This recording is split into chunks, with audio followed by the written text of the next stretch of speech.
Well, the NBA playoffs have certainly been wildly unpredictable, but we're going to do our best using some data here to make some decisions on PrizePicks. I got a couple of different picks lined up for you. So if you're new here, hit the subscribe button. It's free for you to subscribe. And while you're down there hitting the subscribe button, go ahead and drop a like on today's video. We're setting today's like goal or like line at 99.5 likes.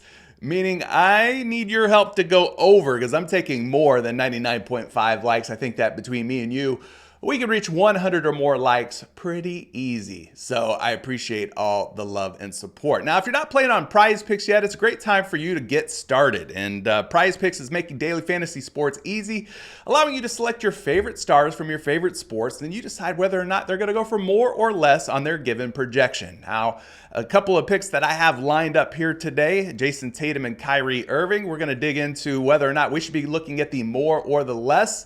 If you're not playing on PrizePicks, though, you can make that first deposit, use code Curry. They're going to give you $1 for every dollar that you put in, up to $100. So if you want to max out this offer, put in $100, they're going to give you $100, which means you'll have $200 to get going here on PrizePicks. And with the WNBA and MLB in full swing, there's lots of different options and ways to play.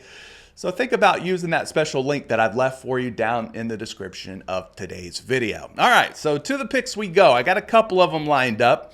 Like I said, the NBA playoffs have been a little wild, a little funky. It's hard to kind of get a good grasp of what's going to happen from game to game, but we're going to look at some historical data. We're also going to look at some data today from sports books, projection models, and see if we can get this two-pick power play on PrizePicks correct. If we do, we'll get a 3x payout. So let's start with Jason Tatum taking on the Cleveland Cavaliers. Obviously, the Boston Celtics, big favorites tonight.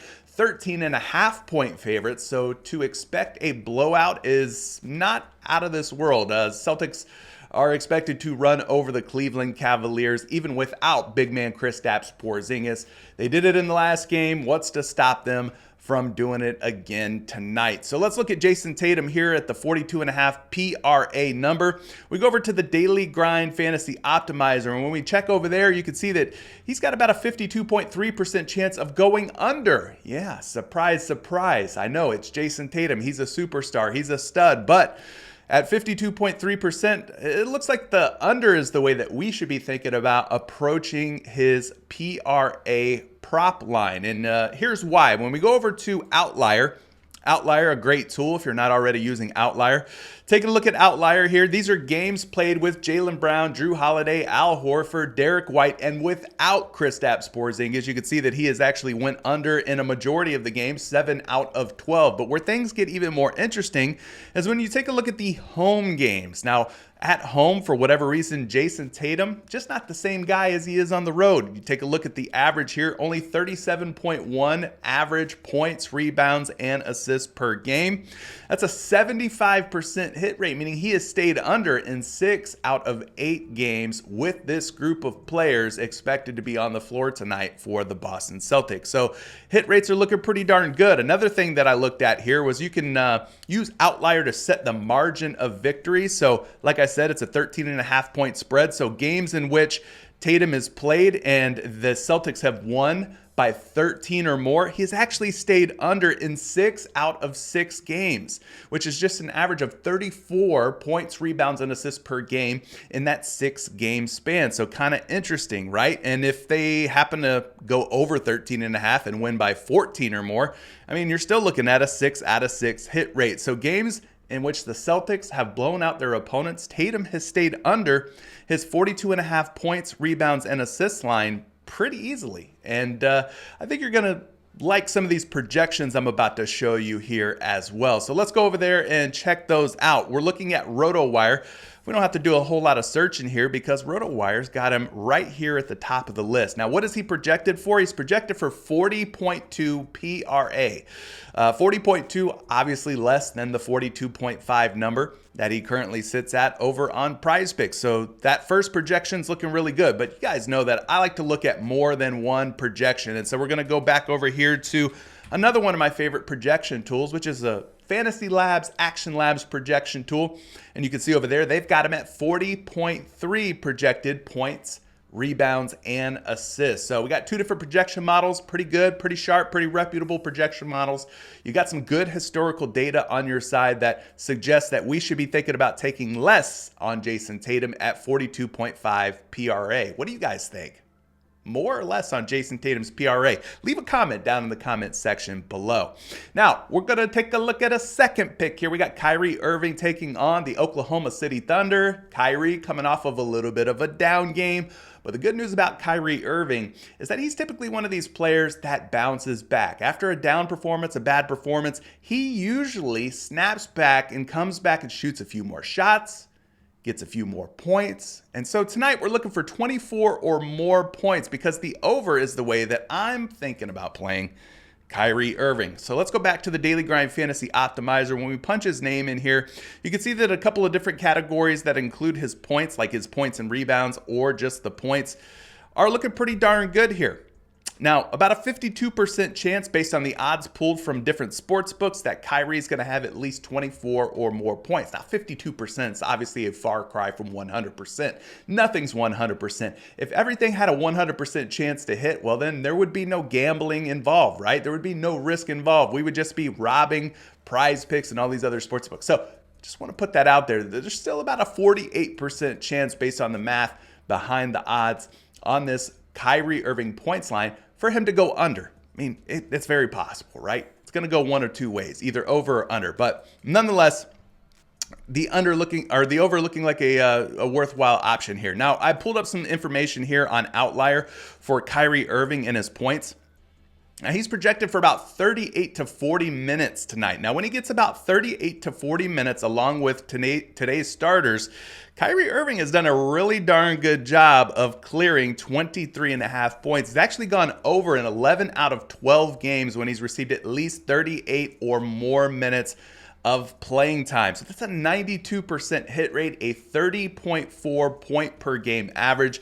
And these are games in which he's played alongside of Luka Doncic, Daniel Gafford, PJ Washington, and Derrick Jones, all of tonight's projected starters for the Dallas Mavericks. And so it looks really darn good, really green here for Kyrie Irving. Now I want to clear these filters out. I'm going to reset all of these filters here on Outlier. And by the way, if you want to take Outlier for a free 7-day trial test spin, well, there's a link down in the description of today's video. You can get your hands on this Outlier tool. It's a really cool tool. Let's just look at the last 20 games or so for Kyrie Irving. What I want to point out here is that normally he doesn't have games back-to-back where he's underperforming, where he goes under 23.5 points. I mean, he had 16 here, and then he bounces back with 27, right? 18 here, comes back with a strong 25. Now here he has 23 and 21, goes under today's line of 23.5 in back-to-back games, but then he comes back in a massive way with 40 points against the Los Angeles Clippers. 14 against the Clippers in this game, but the very next game he has 30. Now he had 20 in his last game against the Oklahoma City Thunder. Didn't quite reach that threshold of 38 or more minutes, fell short. But as you can see, he does a pretty good job of coming back to life after having a little bit of a down game. And if you look at the field goal attempts for Kyrie Irving, you can kind of see that they reflect or they kind of correlate his point production. So the games where he's gone under, he has shot the ball less, 14 field goal attempts, and he went under in both of those games. Those games where he's scoring more, well, no surprise, it should be no surprise, he's taking more shots. And so I'm hoping that tonight Kyrie is a little bit more assertive on offense and he decides to take more shots. If you look at the recent head-to-head games from this season in which he's played against OKC, when he attempts, 18 to 19 shots, he's going over his points prop on 23.5 points, 25 points on 19 attempts. And then here he had 36 points on 18 attempts. And so we need those attempts to go up to around 17, 18 or more. And hopefully, like I said, he's a little bit more assertive today on offense. As far as projections go, the projections are looking good for Kyrie. If you're thinking about playing the points and rebounds, he is projected for 31.1. So not only is that a plus EV play, but it's also projecting very well here on RotoWire. But if you want to play just the points on their own, that one is also projecting pretty well. Let's take a look at the projection there. 25 projected points. His line, again, is just 23.5 right now on PrizePicks and many other sites. So that's one option for you. Let's look at another projection here for Kyrie Irving. Again, we'll start with the PR, points and rebounds. He's projected for 29.9. Let's call it 30 PR. The line, 27.5. Or if you just want to play the points on their own, 24.6 projected points, a whole point higher than his line currently at 23.5. So I'm looking for a bounce back game for Kyrie. I'm looking for Jason Tatum to keep doing more of the same. What do you guys think? Are you liking either of these picks? If one fails or one succeeds, which one do you think it's going to be? Leave a comment down in the comment section below. I like to get all your thoughts and opinions on these different picks. Whether you decide to take them or not, that's up to you, but good luck. And if you're in Discord, if you're in Dub Club, I'm going to be posting a couple more picks for you, a few more picks later today. So feel free to join. I've left a pinned comment down in the comment section below where you can get started on a 3-day free trial and join our Dub Club community. Good luck on all your picks, plays, and parlays, and we'll catch you in the very next video. Peace.